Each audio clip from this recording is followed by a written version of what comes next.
नमस्कार दोस्तों, कैसे हैं आप? आई होप आप सब अच्छे होंगे। मैं योग ट्रेनर अर्चना योगनारी चैनल में आपका स्वागत करती हूँ। दोस्तों, हाथों और पैरों की उंगलियों को असाधारण समझने की बिल्कुल भी कोशिश मत करना, क्योंकि ये हमारे बॉडी का बहुत ही इम्पोर्टेंट हिस्सा है, लेकिन इन्हें असाधारण बिल्कुल मत समझना। क्योंकि ये हमारे हार्ट से दूर हैं। अब ये तो सबको पता है, ये बहुत ही दूरी पे का हिस्सा है, तो इनका ब्लड सर्कुलेशन बनाने के लिए हमें तो इनके लिए एक एक्सरसाइज करनी पड़ेगी। अगर ये सोच रहे होंगे कि इनके लिए क्या करना है, लेकिन दोस्तों अगर हमारे हाथ जैसे सुन्न हो रहे हैं, ठंडे हो रहे हैं, हमारे हाथों की हथेलियाँ, हमारे पैरों के तलवे जो ठंडे हो रहे हैं, तो समझ लेना दोस्तों कि आपके नसों और नाड़ियों में कुछ तो प्रॉब्लम शुरू हो गई है। क्योंकि दोस्तों ये हाथों की उँगलियाँ हैं, अंगूठे हैं, इनमें ही हमारे बॉडी के पॉइंट होते हैं। मैंने अभी एक वीडियो भी बनाई थी ये पॉइंट के लिए, तो आपको पता भी होगा। दोस्तों पूरी बॉडी के पॉइंट होते हैं, ये हमारे हार्ट से ज़रूर दूर है, लेकिन पॉइंट हमारे इसमें ही होते हैं, पैर के तलवे में और हमारी हथेलियों में। तो दोस्तों आज हम इनका ब्लड सर्कुलेशन बनाने के लिए तो आज हम कुछ ऐसी एक्सरसाइज करने वाले हैं जो कि आपके लिए बहुत अच्छी होंगी, आपको अच्छा भी लगेगा। और जिन लोगों के उंगलियों में दर्द हो जाता है, उंगलियों में दर्द होता है, हथेलियों में दर्द, कलाइयों में दर्द होता है, उनके लिए भी ये बहुत अच्छी रहेंगी, क्योंकि उन्हें ये डेली करेंगे ना, उनके कलाइयों में जो दर्द होता है, मोड़ने में दिक्कत होती है, बुजुर्ग महिलाएं जो आजकल बहुत ही दर्द के से गुजर रही हैं, उन्हें उन्हें तो बहुत अच्छा लगेगा। सर्दियाँ आ गई हैं, तो सर्दियों से तो जोड़ों में भी दर्द होता है, ये उनके लिए भी बहुत अच्छी हैं दोस्तों। तो आइए कुछ छोटी-छोटी सी क्रियाएँ हैं, तो हम अभी शुरू करते हैं। सबसे पहले तो हम पैरों से अपने शुरू करते हैं और आ जाते हैं हम दंड आसन की स्थिति में। ये है दोस्तों अपने पैरों को इस तरह फैला के बैठना, इसे बोलते हैं दंडासन। इसे 90 डिग्री पोज भी बोलते हैं। अगर आप इसे इस तरह आप बैठ रहे हैं, तो समझ लीजिए आपकी पोजीशन तो ठीक है। क्योंकि जो लोग इस तरह भी नहीं बैठ पा रहे हैं, तो कुछ तो आपकी नाड़ियों में दिक्कत है, आप बैठ नहीं पा रहे हैं, आपकी रीढ़ की हड्डी में कुछ प्रॉब्लम है, डिस्क की प्रॉब्लम है, कुछ तो हो रहा है फिर। अब क्योंकि ये बैठना भी बहुत अच्छा है, इस तरह बैठना, सीधे बिल्कुल बैठना, थोड़ी देर कम से कम इसलिए भी ऐसे भी आप बैठा करो, ये भी बहुत अच्छा है। और अभी हमें अपनी शुरुआत करनी है, किस तरह करेंगे दोस्तों हमें अपने दोनों हाथों को अपने पीछे, कमर के पीछे इस तरह रखना है, कमर को अपनी को आपको बिल्कुल सीधे रखना है। अभी आप इसमें क्या करना है दोस्तों, सॉरी मैंने सॉक्स पहनी है, मैं अभी आपको क्योंकि हमें पैरों की और उँगलियों की बतानी है एक्सरसाइज, तो हमें क्या करना है दोस्तों, ये अभी शुरुआत कैसे करेंगे उँगलियों से।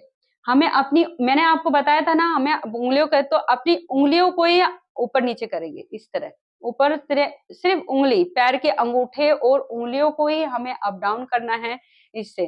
ये अप डाउन करेंगे तभी आपको एक खिंचाव पैदा होगा, बहुत अच्छा फ़ील होगा जब आप ये करेंगे। तो कम से कम आप ये इसे 30 टाइम तो आप ये ज़रूर करना, अपनी पैर की उँगलियों को अप डाउन। अभी आपको क्या करना है, अपने पूरे पंजे को इस तरह डाउन करना है। अभी किस तरह करना है, आपको ब्रीथ भरेंगे, छोड़ते हुए ऊपर, नीचे करेंगे,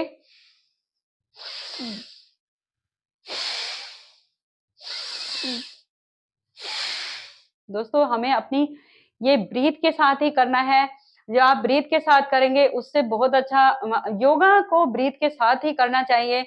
जो क्योंकि ब्रीथ के साथ सर्कुलेशन बहुत अच्छा होता है, हमारी बॉडी पे इफेक्ट भी अच्छा पड़ता है। तो अब और कमर और गर्दन आपकी सीधी रहेंगी। आप अभी मैं आपको बता देती हूँ किस तरह करना है। अभी डाउन करना है, up, down, up, down, up, down, up, down. इस तरह आपको पूरे पंजे को पहले तो हमने फिंगर की करनी है। ये याद रखना, पहले तो हमें अपनी फिंगर को अप डाउन करना है इस तरह, फिर आपको अपने पूरे पंजे को नीचे लेके जाना है और फिर आप ऊपर। जब आप इसे थोड़ा-सा जोर लगा के, जोर मतलब मैं ये नहीं कह रही कि पूरी ताकत लगानी है, आपको अपनी तरफ को इसे खींचना। अपनी तरफ को इस तरह खींचना है दोस्तों। कम पहले तो आपको जब आप इसे अपनी तरफ को खींचेंगे ना, तो आपकी ये जो पिंडलियों की नस होती है ना, इस पे बहुत अच्छा प्रेशर पड़ेगा। और जो ये पिंडलियाँ का मैंने बताई भी थी, आगे और भी मैं आपके लिए वीडियो बनाऊँगी पिंडली के लिए, ये जो पिंडलियां जो खिंचाव होगा ना, क्योंकि ये हमारे पेट से रिलेशन है इसका, और हार्ट से और पेट से रिलेशन है इनका, तो ये स्वस्थ है तो हमारा पेट तो स्वस्थ ही है। तो जब हम इसे नीचे की तरफ खींचेंगे तब हमारी ये नस खींचेगी ऊपर की, और जब हम ऊपर इसे अप करेंगे तब हमारी इसमें नीचे की। और जिन लोगों को झंझनाहट होती है पैरों में, जिनके पैर सुन्न हो जाते हैं, पैर सो जाते हैं, जल्दी जल्दी पैर सो जाते हैं, उन लोगों को जरूर करना है दोस्तों। वो लोग जरूर करें ये एक्सरसाइज अपनी। और अभी हमें क्या करना है, अपने पंजे को इस तरह क्लॉकवाइज करना है, 1 2, और ब्रीथ के साथ। हाँ, ये याद रखना कि ब्रीथ के साथ है, इस तरह 3 4 5 6 7 8 9 10। अभी मैं 10 ही आपको बता रही हूँ, बट आपको करना है 20-20 के 3 सेट। आपको 20-20 के 3 सेट करने हैं। अभी हमने क्लॉकवाइज कर लिया, और मैंने आपको बताया था ना, एंटी क्लॉक बहुत ही जरूरी है आपको करना।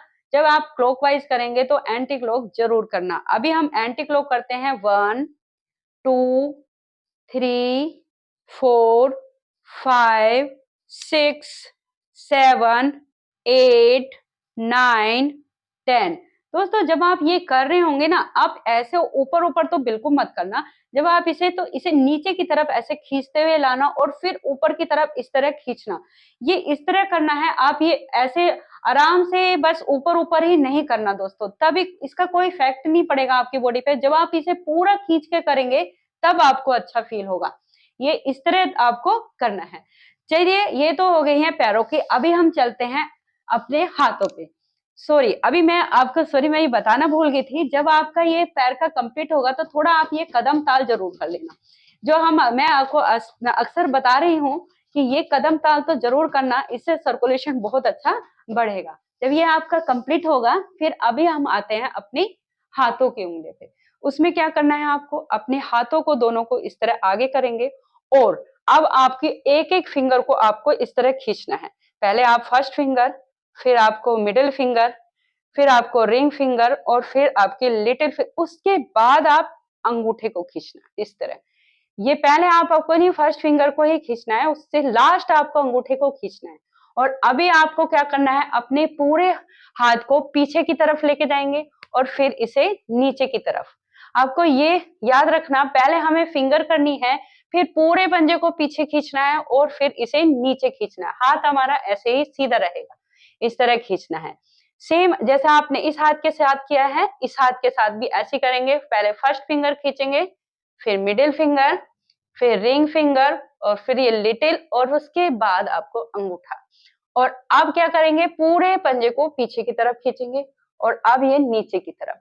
इससे 1 2 3 4 5। आपको कम से कम ये 10 टाइम करना है दोस्तों। उसके बाद आप एक मुट्ठी बनाना, अंगूठे को अंदर डालना, और इसको बंद करना मुट्ठी को, और फिर आपको इसे नीचे की तरफ करना है। कम से कम आप ये भी 10 टाइम करना। ये 10 टाइम कंप्लीट हो जाएगा, फिर आपको इस तरह क्लॉकवाइज करना है। अगर आपका हाथ दुख रहा है और आप ये नहीं कर, ये दोस्तों जब आप करेंगे तभी थोड़ा सा दर्द होगा, लेकिन जब आप करके हट जाएंगे तो देखना कितना अच्छा सुकून मिलता है आपकी जॉइंट को। और आप अगर ऐसे नहीं कर सकते तो अपने हाथ को थोड़ा, जो ज्यादा बुजुर्ग लेडीज हैं, वो लेडी हैं नहीं कर पा रही हैं, उनके हाथ में दर्द हो रहा है, तो आप अपने हाथ को दूसरे हाथ से इस तरह सपोर्ट करके ये तब कर लेना। जरूरी नहीं है कि आप दोनों को एक साथ करें। इस एक-एक हाथ को भी अपने हाथ से दूसरे हाथ को पकड़ के, और फिर उसके बाद आप ऐसे क्लॉकवाइज करना। जो लोग इस तरह नहीं कर पा रहे हैं, दोनों हाथों को इस तरह नहीं कर पा रहे हैं क्लॉकवाइज, तो एक-एक हाथ को पकड़ के भी वो कर सकते हैं। तो अभी हमने एक हाथ को किया, अभी हम ऐसे ही दूसरे हाथ को, ये हमें अपने रिस्ट को ऐसे क्लॉकवाइज करना है, और फिर उसके बाद हमें इसको एंटी क्लॉकवाइज करना है।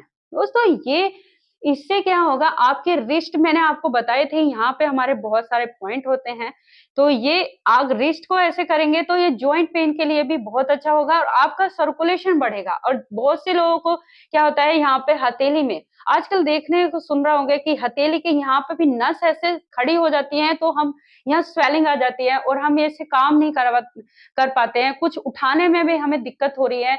तो हम दोस्तों ये कुछ नहीं, आप जो मैंने आपको फिंगर के बताए थे और फिर आपको अपनी हथेली को इस तरह खींचेंगे ना, उससे भी आपको बहुत अच्छा फील होगा। तो अभी हम करते हैं, अब फिर आप दोनों हाथों को इस तरह आगे रखना और ऐसे उंगली को इस तरह खोलना है, यानी कि जड़ों को इस तरह खोलना है और फिर एक ताकत लगा के आप ऐसे करोगे जैसे आपके हाथ में कितना बॉल है उसे आप भींच रहे हैं, मुट्ठी को बहुत टाइट टाइट इसे भींचना, बंद करना, मतलब अपनी मुट्ठी को बहुत टाइट बंद करना और एकदम खोलना। तो इसमें बहुत अच्छी मसाज होगी हमारे फिंगर्स की, बहुत अच्छी। आप अभी करके देखिए मेरे साथ। ये हाथ पूरी जड़ों को ऐसे खोलना, फिर से बंद करना, टाइट करना, बिल्कुल टाइट करना एकदम और फिर खोलना। देखो इन उंगलियों में ही अभी आप करके देखिए। ये हम बचपन में किया करते थे, अगर आपको याद है तो हम क्या करते थे जब सर्दी लगती थी तो हमारे हाथ एकदम ठंडे हो जाते थे, तो हम खेल-खेल में चलो मुट्ठियाँ बंद करते, इस तरह टाइट करते थे, तो एकदम क्या होता हमारा हाथ लाल हो जाते थे, बिल्कुल। इससे क्यों होते हैं तो सर्कुलेशन फैल गया हमारी वो इन फिंगर में, इसलिए वो अभी भी आप करके देखो, आप एकदम ज़रूरी नहीं है अगर ऐसे हो रहा है, तो आप इस तरह भी आप करके देखिए, इन्हें भींचिए बुरी अच्छे से इसे बंद कीजिए और फिर खोल दिए।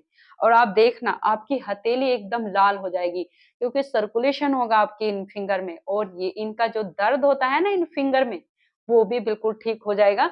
और आप ये टाइट करो, फिर आप इसे धीरे-धीरे इस तरह भी कर सकते हैं दोस्तों। ये अपनी फिंगर को ऐसे बंद करना है, फिर खोलना है, बंद करना है, खोलना है, बंद करना है, खोलना है, इस तरह। ये भी एक क्रिया है। इसके बाद साथ में ही जब आप ये टाइट बंद कर लेंगे, फिर उसके बाद आपको ये धीरे-धीरे खोलना और बंद करना है, ये। और जो लोग ये मसाज नहीं करते हैं, तो मसाज की भी आप आदत डाल लीजिए। आपको मैंने बताया था तलवों की मसाज और अपने हाथों की मसाज, उसमें क्या है या तो एक देसी घी ले लीजिए, गाय का घी, आप घी ले लीजिए, उससे आप अपने हाथों-पैरों की इस तरह मसाज कीजिए और अपने पैरों की इस तरह बैठ के, वो हमारी आँखों के लिए भी बहुत अच्छा होता है और हमारे फुल बॉडी मसाज हो जाएगी, उससे तरावट आती है दोस्तों हमारे। और अपनी रात को आप ये ज़रूर करके सोएँ, जो मेरी बुजुर्ग महिलाएँ हैं वो तो ये ज़रूर करें, और जिनकी आँखों की रोशनी बहुत कम होती जा रही है, तो गाय के घी से या आप सरसों के तेल में आप लहसुन जो होता है ना गार्लिक, उसको 2-3 कली, एक कटोरी तेल है तो उसमें आप कम से कम 7 कलियाँ डालना लहसुन की और उन्हें पकाना। और अजवाइन, 1 चम्मच अजवाइन लेना और उसके उन दोनों को पका देना अच्छे से, और फिर उसके बाद जब वो पक जाएँ और ठंडा कर लेना, छान के रखना उन्हें फिर, और फिर अपने पैरों की इस तरह दोस्तों, ये आप यहाँ रखे, यहाँ इस तरह एक थाई पे रख के एक पैर को इस तरह आप ये मसाज करना दोस्तों, इसे अपनी हथेली से इस तरह मसाज करना और अपनी फिंगर को इस तरह ये इस तरह पकड़ना और ये मसाज करना इस तरह। दोस्तों ये आपके ब्लड सर्कुलेशन होगा, आपकी पूरी बॉडी पे एक तरावट आ जाएगी, और आप ये करके देखना। और जो लोग नहीं करते हैं, आग अगर तेल नहीं बना सकते हैं तो गाय के घी से भी कर सकते हैं, उससे आँखों की रोशनी भी बढ़ती है दोस्तों। और कुछ नहीं, और आपने देखते होंगे कि जब सर्दियों में हाथ या ठंडे हो जाते हैं, तो हम ऐसे करते हैं ना, क्यों करते हैं? क्योंकि गर्माहट पैदा हो। यहाँ गर्माहट होगी तो वो पूरी बॉडी में हमारे पहुँच जाएगी। ये कर हमें सर्दी लग रही है, तो हम क्या करते हैं, एकदम बहुत ज़्यादा हम ठंड में हैं, तो कुछ नहीं करेंगे, हमें कुछ नहीं चाहिए, बस हम ऐसे करेंगे, इस तरह। करते हैं ना, ये इसलिए ही करते हैं, सर्कुलेशन होगा, यहाँ से एक गर्माहट पहुँचती है हमारी बॉडी को। तो दोस्तों ये छोटी-छोटी सी क्रियाएँ अगर आप ये कर लेंगे, तो आप स्वस्थ ही रहेंगे, आप बीमार नहीं होंगे, आप ये करिए दोस्तों और अपने डेली रूटीन में डालिए, अपने रोगों को दूर कीजिए। क्यों आप ये रोग पाल के बैठे हैं, करिए आप ये। तो दोस्तों कैसी लगी है आपको मेरी वीडियो? तो मुझे ज़रूर बताना, कमेंट के थ्रू मुझे ज़रूर बताना, और लाइक भी करना दोस्तों, और शेयर भी करना, और बेल आइकन के साथ मुझे जॉइन भी करना दोस्तों। आप तो मिलती हूँ दोस्तों आगे की वीडियो के साथ। नमस्कार।